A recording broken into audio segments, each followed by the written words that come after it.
Hello, everyone. Welcome to a new program by the McGill Dementia Education Program called Caring Conversations. We are extremely excited about the launch today of this new program, and it's going to be moderated by two outstanding women who have devoted their entire professional careers to educating and supporting caregivers. Not only are they colleagues, but these two great ladies are also my friends. So I'm so happy to have them part of this new program. So their biographies are very long, and I could spend the entire hour just introducing them. So I'm going to make it brief because many of you already have seen their biographies. So I'd like to welcome Lucy Barylak. She's a social worker, social gerontology consultant, and a graduate of McGill University School of Social Work, where she's also a liaison supervisor.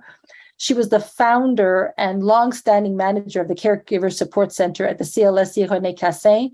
And she is also the recipient of the Queen's Jubilee Award for her role in developing a national coalition to support caregivers across Canada. And we are also joined by Joanne Besner.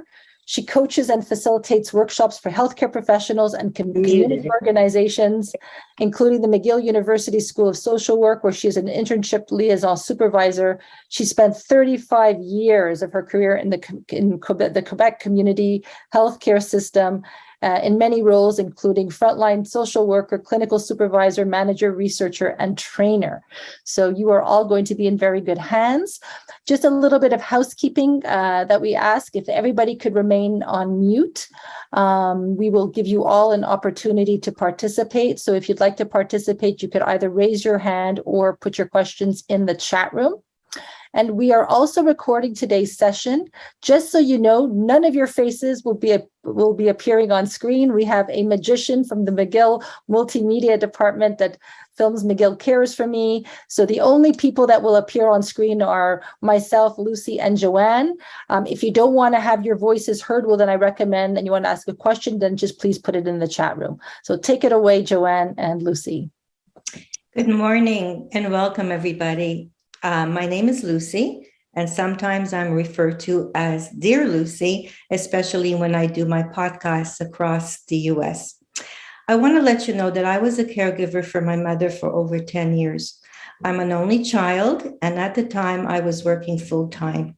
My children were still at home, and I felt torn between caring for my family, giving my energy and full attention at work, caregiving to my mother, as well as finding time for myself. I have to tell you, most days I was exhausted when I finally went to sleep. My mother had many physical problems as well as cognitive difficulties in her later years. Caregiving can be very rewarding and challenging as well. At times I felt like I was on a roller coaster ride. I walked in your caregiving shoes for many years. You know, it is an ongoing journey. And the most important thing to remember is that you don't need to do this alone. And that's what I realized as well. There is support and help out there. That is why we're so glad that you have joined us today. And we look forward to hearing from you. If you have any questions, any comments, or anything that you would like to share with us, we welcome them. So now I'd like to introduce you to Joanne. So you know my name is Joanne, and I'm otherwise known as Coach Jo. And I'm the other half of this duo, and I too am a caregiver currently for my parents, my mom in her mid-80s and my dad who's going to be 90 this November. And I believe he's joined in here today as a caregiver as well. And to make matters even more interesting, during the pandemic, my daughter had 2 babies, which leaves me care partnering on both ends. And I'm thinking maybe some of our participants here today can really relate to that sandwich generation. Often I feel torn between being there for my parents and being there for my grandkids and supporting my daughter and having time for my own work and my own personal life. Lucy and I have been colleagues for many years, and we've been having heartfelt, caring conversations together at work and in our personal lives for decades. This is our first formal collaboration, and we're excited about this because today we're really both here for you, dear Lucy and Coach Jo, to welcome you in to join into our caring conversations. So we hope to hear from you. And just a reminder, the instructions for raising your hand are in the chat. So let's get started with today's topic. There are two pandemics going on at the same time. COVID-19, the virus, plus a mental health pandemic created by the domino and impacts of the virus. Lucy, we've always said, who could imagine going into year 3 that we would still be living COVID 3 years later? We are fatigued and tired from it, and that's why we titled this first webinar. In today's session, we're going to share a little bit about what the research tells us. Then we're going to talk about challenges we faced and also look at, were there any positives for you from caring in the pandemic? Most important, we're going to end by leaving you with some tips on how to handle these challenges and move forward. And in all our webinars, we're always going to leave you with tips at the end. So Lucy, why don't you start and take it over with the research? Yes. Well, research is so important because it's very validating when research acknowledges what caregivers are going through, especially during the pandemic. It allows us to realize that we're not alone in what we are experiencing.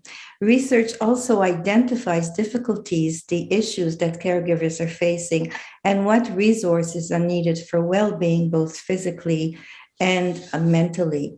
So can we put the first slide up, please, Stuart? Thank you. So let's just go over the numbers, a quick look. So there are 8 million Canadians are caregivers, 7.8 million caregivers are spouses. The majority are older adults with their own health problems. In Quebec, there are 1,500,000 informal and family caregivers. 53% are female, 47% are male. Over 500,000 Canadians are living with dementia. By 2030, an estimated 1 million Canadians will be living with dementia. So what I want to tell you is at the beginning of the pandemic, early studies looked at the toll it was taking on caregivers, the lockdown, the isolation, and the stress.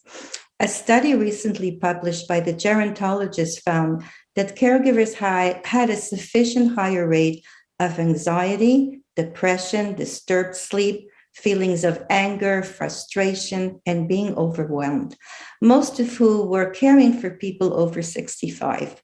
A more recent study in late January of this year titled Caregivers of People with Dementia and Mental Health During COVID-19 found that caregivers' burden anxiety symptoms, depression, and loneliness intensified.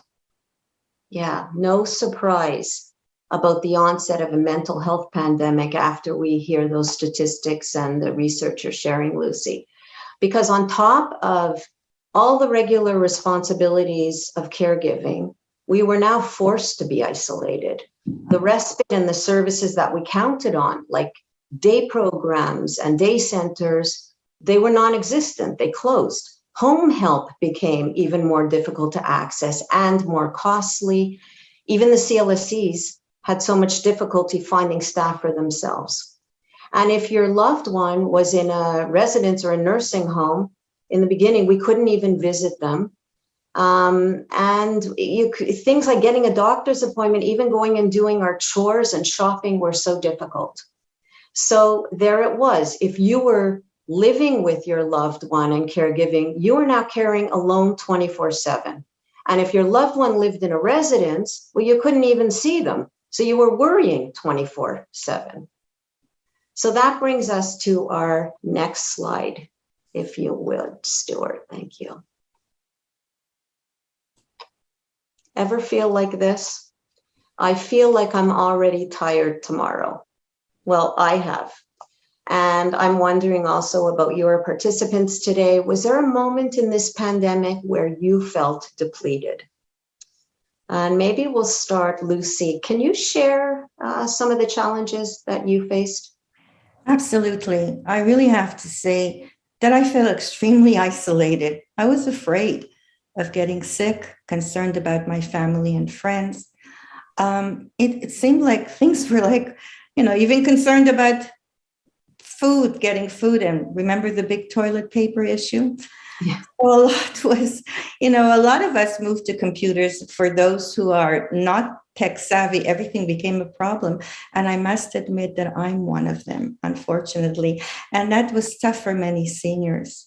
Yeah. And so I'm just wondering, Joanne, what were your challenges?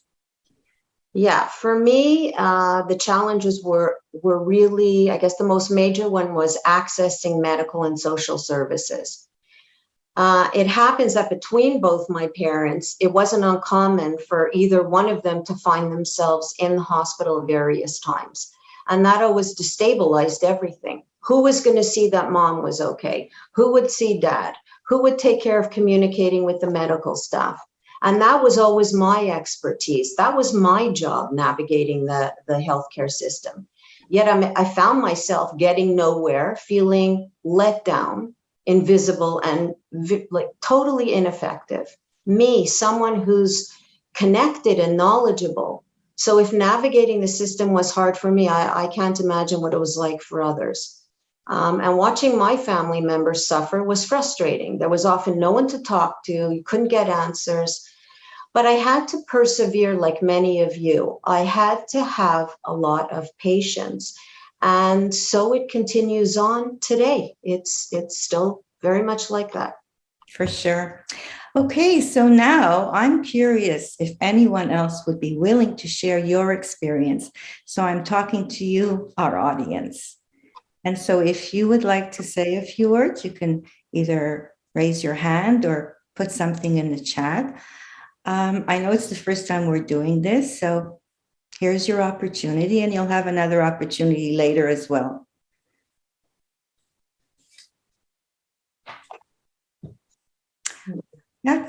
It's okay. I mean, I do my podcast in the States, and it takes time for people. You're listening, and we'll continue. Oh, there's a hand. Good. There you go. Yeah, I never like these silences. So no, this is, I'm just going to say that I work with a lot of seniors that go into residences and see a lot of family members and caring family members. And what you're saying, both of you, is like 100% spot on. So it was really just a thing to say that you're hitting the nail on the head, and all these issues and all these challenges are actually real, and you see it every day. So good job so far. Thank you. Thank you for that. Anyone else? I see somebody named Joanna Eklund has something to say. Joanna, you can unmute yourself. Yeah, hi, I'm Joanna. I certainly relate. It's my husband who has Alzheimer's. And I did speak with Claire Webster about a year ago, I guess, maybe a little less, and that was very helpful. So there was the pandemic, right? And we all had to stay home and not mix with anybody. Our bubble was just the two of us because we don't have family in Montreal or in Canada for that matter. And so there was poor Frank, struggling with his diagnosis and his illness and not getting the stimulation that he would need. And I've had cancer, so that's my biggest fear constantly is, oh my God, every time I go for more blood tests, I have ovarian cancer. So they don't ever say you're free of cancer. It's every blood test is there. They gave me 5 years. It's 5 years now. So I'm holding my breath all the time. Mm-hmm. But what happens to Frank then? And on top of the pandemic and being isolated, we couldn't get a social worker. We are in Metro CLSC. It took about 6 months to get a social worker. We had her for 2 months. She quit. We waited a few more months. The next one came along. She's already gone. I think I spoke to her once. We had a couple of email exchanges. I never met her. And now we are without again. And they don't have, and they've had 3 social workers leaving and all the rest. So there's that. I've reached out to the Alzheimer's Society, and that is my biggest hope at the moment, that Frank is now, there's only 6 people. They've opened up their activity center on Notre Dame Street. And but they're only taking 6 people, and he's the first one on the waiting list. I don't want to hope for people to be sick each week so he can go, but it's happened twice that he got to go. And I think that's great for him because I think it's stimulating, and he doesn't seem to fight it. Whereas he didn't like people coming into the house. He kept saying, who's coming and who is that and who's this person and what is he going to do? And he'd send them home after an hour. So Um, yeah, it's been tough. I walk around, there's periods where I walk around feeling either so sad or so anxious, like concerned about what's going to happen, that kind of anxiety about. So I keep reminding myself, one day at a time, one day at a time. Right. Or I'm frustrated and angry. So here we've had a happy marriage, and we never had that kind of stuff going on. And so now it's sad or angry or anxious or depressed, or no, I don't know. I can't say I'm depressed. It's sad, frustrated, or angry, not depressed. So I keep moving forward, keep trying to do stuff. And now I feel like finally maybe we're coming out into daylight with having some no social worker, but at least the activity center happening maybe. And but it has been really tough, I have to say. It's been really tough because we don't have any relief. We don't have family. We don't have, Aunt Bessie who can come or whatever. It's me and Frank. And Lucy, do you want to respond a bit to Joanne? First of all, Joanne, I mean, you have a lot on your plate. There's no doubt about it, for sure. But even though you're saying that you're feeling all these feelings, it's normal to feel the way you do. And I always tell every caregivers, it's so important to acknowledge your feelings, to understand where they're coming from, each one of us. But what I do hear, with all that you're saying, that there is hope. It is very difficult to navigate the system. There's no doubt about it. And hopefully with this new program that we have, we will be talking at one point about how to navigate it.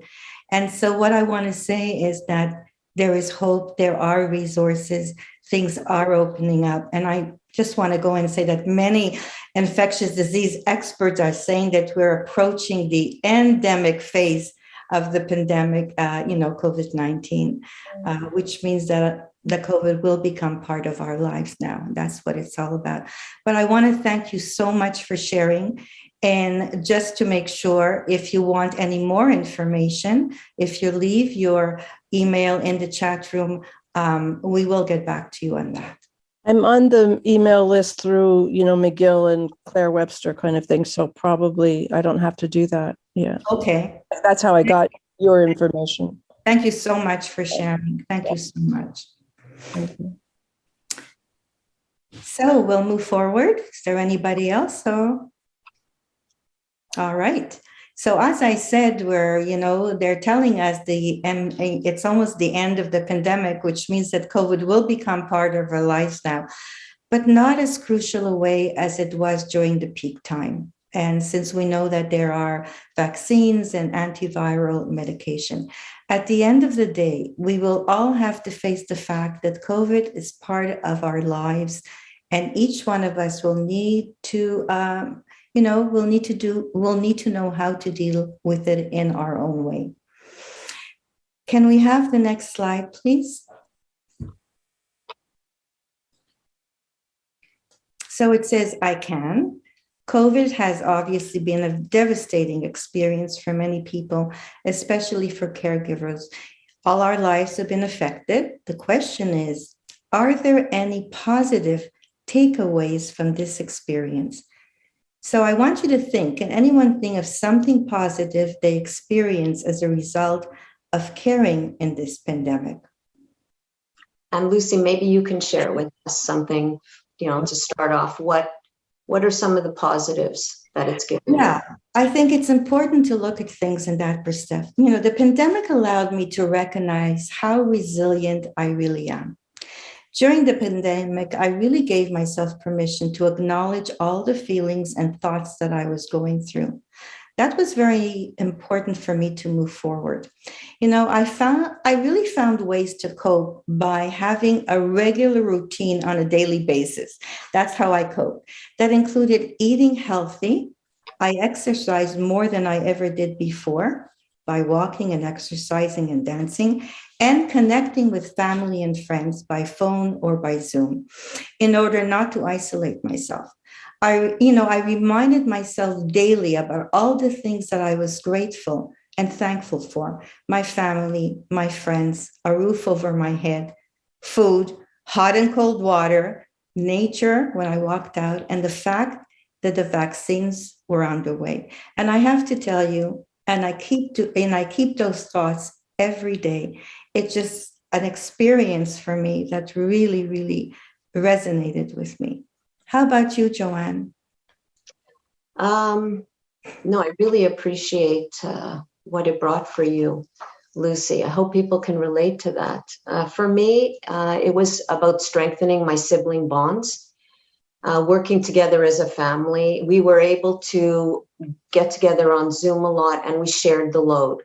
So for me, I was grateful just that I wasn't alone. I had a brother and a sister, and although we're very different and we do not always see eye to eye, we still had each other. We have different points of view. We learned to listen more, we learned to argue less, and we learned to allow each other to take on the caregiving role that we were best suited to and worry a little less about it. It had to be so even. So at least I felt like instead of picking on each other, I felt we really picked each other up, and I felt good about that. I see that Claire has raised her hand.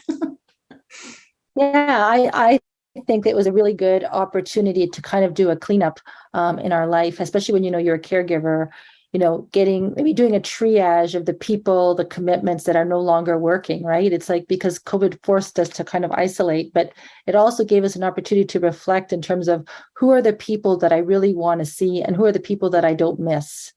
What are those projects that I may have been involved with at one point that now that I've had time to just, not be as involved, do I really want to go back to them, right? So it allowed me personally to create some space in my life. And, when I was a caregiver, I never would be able to say no. And I had a hard time of like letting go of things, right? And the triage is so important because you have to make sure that you don't overwhelm yourself. But I think for those people that are caregivers, hopefully they did feel a little bit like that, to say, okay, I don't have to go to this, or, On the other side, though, because we've isolated, I sometimes find it hard to reinsert myself, especially with regards to large crowds, big gatherings. I really don't like doing that anymore. Yeah. Claire, I really, it really resonates with what you said. And a lot of people who are caregivers are pleasers, and we want to say yes to everybody, but it's so important. I love that term, house cleaning. It's very important to focus on positive people we need in their life, and really those who are most important. Thanks for sharing that. Lucy, do you want to go on to the next slide? Sure.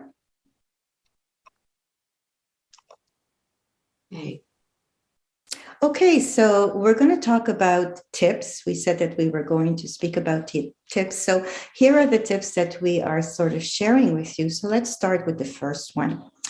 It's so important to focus on what you can control.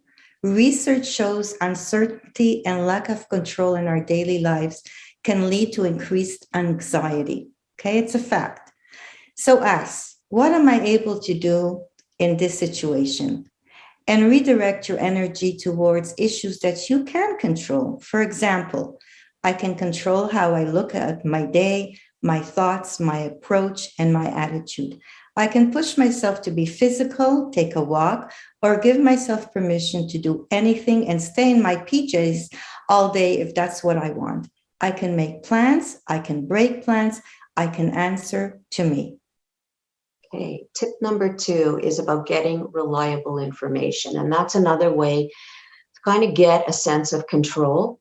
And there are guides, documentations, and articles. So I want to mention, Claire, I don't recall if you did already, but Dementia, Your Companion Guide, put out by Dementia Education Program at McGill. It's a phenomenal guide. It's downloadable from the website. So information like that for both the person with dementia and the caregiver is a great place to start. Then once you feel more comfortable, reach out. There's emotional support, such as individual counseling, support groups, and community help like the CLSCs. But I do want to acknowledge what our speaker said before. We are still in the phase of the pandemic where staff is short. So they don't the CLSCs can't always come through for us. And that's where the community groups and the associations like Alzheimer Association, Alzheimer Group, and venues like this can really be, can help fill the gaps until the professional system is hopefully back on track. Thank you. So tip number 3, I want to do an exercise with you, with everyone. Everybody smile for me, please. Big smile. Thank you. That looks so good. Laughing out loud. You've heard of laughter yoga. I'm telling you through research, when you smile and laugh, it releases toxin. It's actually chemical. It's not about pretending to or being in denial. It's about reframing hardships in a healthy way, which is what we really need to do right now. So I want to encourage each one of you to try and laugh, either watch a funny movie, jokes, or anything that kind of picks you up, because it really does have a chemical impact on your body. Exercise, everybody. We got to move. Physical moving also has chemical benefits. It can, if you can, go for a walk. If you can't exercise, first of all, if you're going to exercise, always ask the doctor first. You can even exercise in a chair. Now, you got to dance. We got to dance. There goes Joanne. Put music on loud and dance. Move your body. Music is powerful. I have to pipe in here because this is such a great mood lifter. I put in my earphones, blast the music loud. It blocks everything out, even if it's for 5 minutes for a quick break, and just dance like nobody's watching, and even if it's in your living room. I danced every day in my living room during COVID when we were isolated. It made me laugh, God. I felt that I looked so ridiculous. Anyways, number 5, stay connected. Don't isolate yourself. If you go for a walk, invite someone to go with you. In times like this, it is important that we build and maintain positive relationships. Positive social support can improve our resilience and coping with stress. Choose positive people in your life if you can. I know that it's not always easy, but it's important to be with positive people because it sort of enhances yourself as well. Yeah. And on that note comes our next tip: seek a listening ear. It's important to share with friends and family that you trust. Share with them. Let them know what you're going through. Sometimes you just need to get it all out. You could let them know in advance. They can't fix it. They can't change it. That all you really need is to be listened to, and that you just need them to be there for you. Tip number 7, practice gratitude. Lucy, you mentioned being very grateful for basic things, but even nature. Being grateful is a very simple thing to do. Try just writing down 3 things you're grateful for, either when you wake up in the morning or when you go to sleep in the evening. Tip number 8, do good to feel good. Doing good can also help put things in perspective. So if you're faced with other people who are also suffering changes in their lives or challenges, reach out to someone else. And another tip is journal. Write it down. If you're like many people, you might kind of try to avoid your uncomfortable emotions by pushing them away. But it is very important to acknowledge those feelings and understand, why am I feeling this way? You can't hide your emotions from your body. So I promise you, they're going to come out somewhere. They can come out in the form of a headache or feeling ill. So grab yourself a journal, a pen, and write it down. The last tip I'm going to share before Lucy takes over is distance yourself from sabotaging thoughts. They're not reality, and we all have saboteurs. They're those negative voices in our head that judge us. We can become stuck in the destructive stories that we tell ourselves. I'm not good enough. I could have done this better. I should have been more compassionate. We're so hard on ourselves. And last and above all, have empathy for yourself. Don't be so hard on yourself. Do something kind for yourself every single day. And, at the end of the day, give yourself a big hug if there's no one else to give you a hug, and tell yourself you did the best you could that day. It doesn't mean that next time you'll do it differently. But I think empathy is so important to be to yourself as well. So I think, Lucy, at this point is when, if we go back to the beginning, we really want to open it up to our audience. This is where we want you to join in and into our caring conversations. So we'd love to hear from you. So can we hear, is there anything in the chat, or anybody want to take a chance, ask a question, or share a story? Sure, go ahead. Oh, okay. I just wanted to go back. I had a comment to make about the positive things that came out of COVID. And one of them is that the caregivers sometimes are scattered, let's say, throughout North America. And although they're not directly involved, they are interested and they do care. And so I had many opportunities. Either it's a meeting online with everybody getting together. So the birthplace of Zoom, Zoom maybe was around well before, but a lot of us discovered it. And, or maybe a visit to a residence or whatever, where they were on Zoom and could see everything. Whatever it is, it enabled the family to actually connect and to have more input than just maybe a phone call or an email or whatever. They could actually be involved in the discussion. So Zoom really, it was the technology was there, but we didn't use it, or a lot of us didn't use it, and then we learned a lot more about it. So just another positive from COVID. Thank you. Thank you. I think I saw a hand up, but I'm not sure. Are there any questions on any of the material that we've presented? Anything you want to go into a little bit more detail, you can share with us as well. And if not, I think, Lucy, you have some letters, I think, but and anyone can pipe in at any time. Sure. Somebody has written something in the chat. Oh, this one. Are there any animal lovers? Oh, I lost it. Hold on.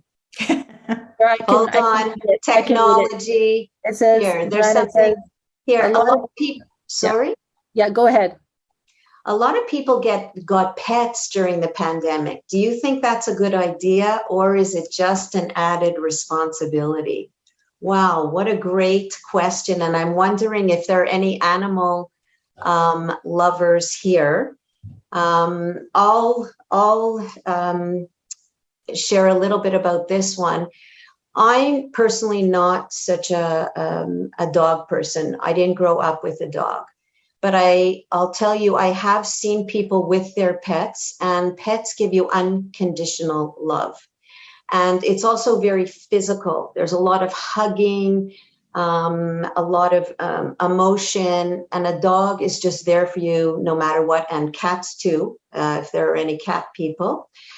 And I'll tell you what I equate it to. I became a grandparent in the pandemic, and that a lot of the emotion and the hugging with children gave me incredible strength through the caregiving. And I often thought, and I'll be very honest, during very tough times, I don't know how I would have done it without the loving that you give grandchildren and you get back from grandchildren. And it made me think of animals. And I just felt there's such a similarity because pets give you that same kind of delicious loving that is hard to get from somewhere else. We have another question, and I'm going to go to you in a second, but somebody answered, we have 3 cats. One of my cats leads my mother to her bedroom every night and will come and find me when it's time to get mom to sleep if I'm running late. How intuitive are animals? It's incredible. Just regarding the responsibility, it is another responsibility, and that's something only you can really answer for yourselves. It just sounds like a lot of it is worthwhile. I also feel it goes back to that whole idea. I think we all need hugs. I think we all need to feel that we're loved, whether it comes from an animal. I'm a huge animal lover of all kinds. And that's why I'm saying that many times caregiving sometimes your care receiver, the person that you're caring for, doesn't have the ability to show you that kind of love. And many times caregivers feel that their job, they're doing a job and they're not validated or recognized. And so we've got to find that in ourselves, and we have to understand that it's the disease that is actually really talking or not hugging. So in general, I mean, if a dog or an animal or a cat can do that, or anyone for that matter. So it's hard. It's hard to be a caregiver, especially when that's not reciprocated back. Lucy, I see in the chat that Linda may have a question. Sure. Is there a Linda who put their hand up? Yes. Hi, Linda. Hi, Lucy. Can you hear me? Yes. I wasn't sure. I wasn't sure if I was, able to just speak. When you talk about animals, of course, I'm very interested because I have had animals all my life, and for me, it's my joy. It's my joy. It's my daily joy. It distracts me, and it just gives me a very happy feeling, which doesn't happen very often during the day, I'm sorry to say. I don't know, when you labeled this meeting, you included fatigue. Was it just fatigue of the pandemic, or was it just general fatigue? What was that? What was the meaning behind that? I'm curious because I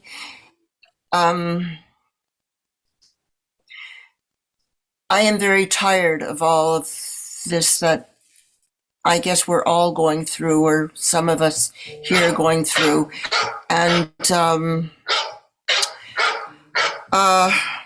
the fatigue is, I find, overwhelming, really overwhelming. I just feel tired all the time. Perhaps it's, I don't know, maybe depression. I don't know. They say that depression makes you very tired. But I feel that being alert and being on top of everything and taking care of everything, and now doing things I've never had to do before, being responsible for everything, I'm exhausted. I'm exhausted all the time. Yeah. Even the thought of going out, which should be a good feeling, is not a good feeling. It's just a feeling of, oh God, I have to go shopping for food, or it's an experience that I am not times doing okay with, but at times not doing well with. So that's my fatigue story. Linda, did you want to go ahead, Lucy? No, I just want to thank you, Linda. And I see that Claire has her hand up, and we're kind of going to look at, I'd like you to respond, Claire, because you have your hand up for a long time. Oh, well, Linda, thank you for saying that. Yesterday I gave a talk for an Alzheimer's conference in Montreal in person. And after my talk, this woman came up to me and just started crying and crying and crying and said the same thing. I'm so tired and I want to say something. She goes, I don't want to be a caregiver anymore. I'm completely trapped. I'm angry. That was my biggest emotion when I was a caregiver. I felt that anger, but she says, I don't want to do it anymore. And she was so tired and just crying and saying, like, I don't know what to do. I don't want to have this role anymore. And I don't know what to do. So, maybe Joanne and Lucy, having worked in this field for so long, offer some advice. Yeah, well, I just want to mention, because Linda, you asked, why did we choose the title? And I just want to echo, it's because, yes, we're all feeling sick and tired of COVID. We feel fatigued. Some people even suffer from COVID fatigue after having had COVID themselves and needing to keep on with your caregiving duties. The other thing, there was about a year ago, there was an article in the New York Times that a lot of people were passing around. It was by Adam Grant, and it was this word languishing. And they were just saying for everybody, this wasn't just for caregivers, but this was just discussed. Everybody shared that feeling of just languishing. This is an astonishing change in our lives, our lifestyle. And I think, as we mentioned, on top of caregiving. So you're already tired as a caregiver. I guess that's why we chose that slide. I'm tired already for tomorrow. So your feelings, I believe, would be shared by many people here, and as Claire mentioned. So Lucy, did you want to add something? Well, I mean, yeah, I was listening to what you said, Linda, and what you were talking about, Claire. I think caregivers need, and I hope that that what I'm going to say sort of resonates in a way. It's okay to say that I don't want to caregive anymore. You're allowed. You're not a bad person for saying that. I promise you. And I think also that there comes a time when you have to there's certain decisions that need to be made. There has to be a balance. Is it your well-being, their well-being? How do you balance all that out? And it's so important to have someone to be able to talk to about that. And I believe in short-term goals and long-term goals. What do I mean by that? How do I handle that situation right now? So for some people, I really do suggest individual counseling. Really important to have the opportunity to be yourself, to not be judged if you say, you know what, I hate him. I can't take it anymore. It's okay. You're allowed to say that. When I was caregiving, believe you me, I adored my mother. But sometimes I resented her for putting me through this. Why? And I see some faces that some of you are, even a little bit in tears. So I suggest that if you need that support, please reach out. You're not alone. I don't have any magical formula here to tell you. I'm only telling you that you're allowed to feel as you feel. But you can't continue feeling like that forever. You need to make certain decisions down the line. I know for myself, when I was in practice, I do more research now than before. I gave caregivers permission. If you really feel you can't go on and this person needs to be placed, let's talk about it. I see Angela has a question. Hello, thank you. The fatigue, are you able to hear me? Yes. Fatigue. I'm living with my mother. I care for her in her home. I would like her to be in her home as long as possible because it gives her, she's lived in it for 60 years. So it's her best opportunity for quality of life. I have counseling. I have a really wonderful partner, neighbor, friend that supports me, and he's present. And so I have some really great things. But one thing that absolutely just exhausts me, and I think I mentioned this when I was signing up, is that when I go and I encounter the healthcare system, I'm in Manitoba, in rural Manitoba, and I encounter the healthcare system, and I talk about things like, I would like my mother to have something that allows her to, engage her brain to the, or her mind, her heart to the abilities that she has, not looking at her disabilities, but the abilities that she has with her, with dementia. And they look at me like I am in some other planet. All the healthcare people think I'm in some other planet. You're crazy. And so it exhausts me because I am always like attitude wise, approach to care. I'm always in conflict with the medical, and to the point where prior to the pandemic, actually, I had care in the home, and I even had home care people bringing office politics into the home, because I had a different attitude about, what constituted, that my mother's moves on her own. But she really needs something to keep her engaged. And that in itself is like, oh, you're asking for too much. and so that makes me the most exhausted, because that's the thing that makes for me, that's one of the toughest things for my mother. And then it just to be conflict all the time, conflict with the medical system, where I'm hoping for support, is just exhausts me, even with the great support that I have. So, Angela, just to let you know, the McGill School of Physical and Occupational Therapy, a couple of years ago, the students put together an amazing activity guide. It's called yes, the Dementia I Activity have Book. now. Yeah,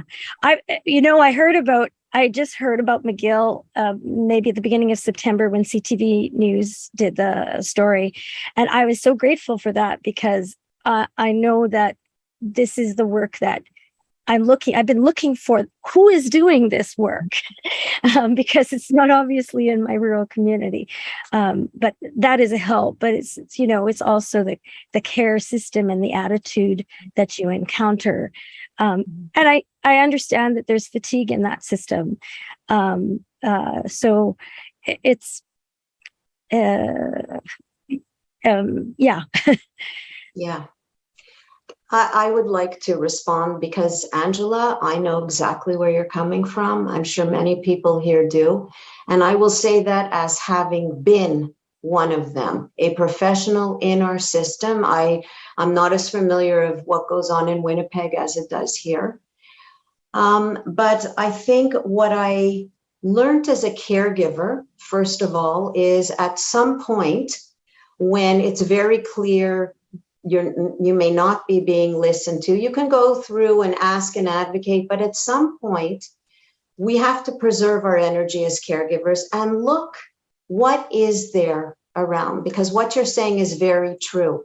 It's not with malintentions. We all know what the public healthcare is going through, and they're excellent, equipped at delivering certain kinds of services, but very hard for them to think out of the box, right?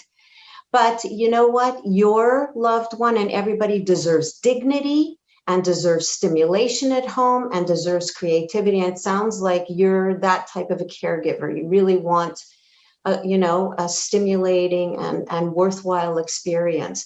And I think I know Claire mentioned the guide, but my experience in the last few years, what's happening in the system is that's why money is shifting a lot to more community organizations that are closer in touch, even locally. Initiatives through, this is one of them, but there are many out there that are doing smaller, that are able to be a little bit more flexible. The truth is there are staff shortages everywhere. So it's good to say, I share your distress, and it's frustrating. And after you vent it and get it all out, and I'm so happy you could share that here today, then look around and please, there's more and more coming up now, because you saw the numbers that Lucy presented, huge numbers. So we really have to get out there and make use of what there is. And that in turn will create, if more people are using these community services, the more they're going to be in existence. And just to kind of, not to put another burden on you, but we know that caregivers, one of your roles, one of my big roles was to be an advocate for my mother. So that's exactly what you're doing. You're being an advocate. And we have to be realistic about the healthcare system. I hate to say this, but it is kind of broken. It is. We have to accept that. And so any little thing that you can do. And so I really respect you for wanting to have that kind of quality of care for your mother. Thank you all. I really appreciate that. Or you don't see me? I don't know how. Somebody trying to I'm trying to connect, but Oh, you're there. We see a little bit of you. here now. We hear you, I'm- Beverly. We hear you. Okay. Hi. I wasn't going to say anything because I don't think I have too much to say, but I always like to put my 2 cents in. And first of all, I'd like to congratulate you. This is a very informative program. Thank you. And I'd like to be able to get what Claire mentioned. I don't know how I would connect, but I'm interested in anything. If you have something to offer that helps the person involved with developing certain abilities, I appreciate getting it. But I just wanted to say something else, and I'm not going to sound so negative because I'm thinking of something. I'm thinking about with COVID and my husband and his problems. The thing that I have to do, and I do it, is when I get up in a decent morning when I'm feeling I could think this way, I think about some of the good aspects of not having the rush around of life. I can sleep till 9. I can even sleep till 10. He happens to be a wonderful person, and we're dealing with it as well as we can. It's got its limits, but it is there. But just to know that I don't have to kill myself. I don't have to buy a bunch of clothes. I can go out. I can do things in the house. One has to find other kind of activities that could feel positive in this kind of a surrounding. Now, I'm not always feeling that way. And I have to say, I do have some help. But I think that is important, not to feel sorry for oneself, but to feel what is there around.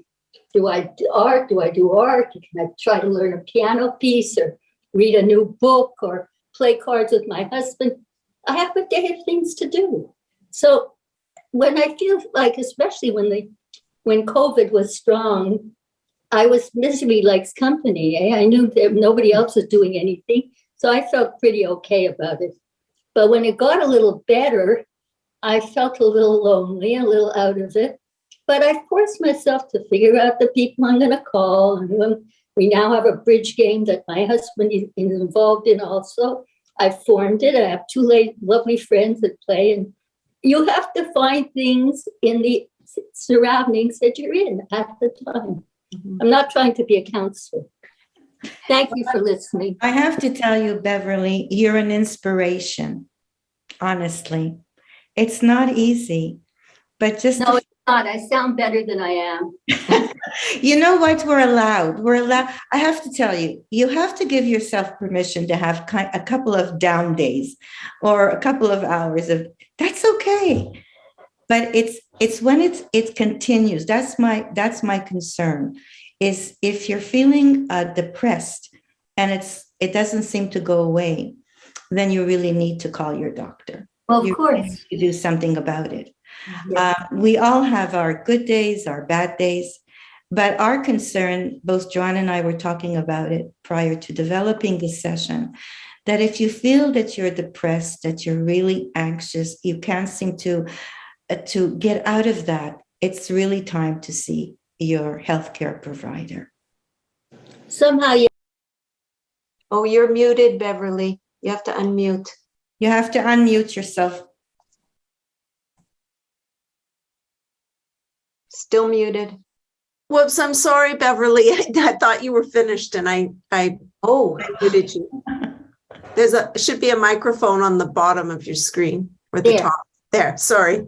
So now I forgot what I was going to say, but I feel that. I feel that there, things for whoever it is, things can always be a little worse. Like you have to put your clothes out on the line and put the other clothes out on the line, and you're going to take back in your own problems. Your clothes are your problems. You're going to bring back in your own because others are so much worse. So. Beverly, we will make sure to send you the link. I know Diane keeps putting it in the chat. It's mcgill.ca/dementia, where you can access all of the amazing resources. But we'll make sure to send you a link as well after. I've heard you many times, Claire, and I am impressed with what you're doing also.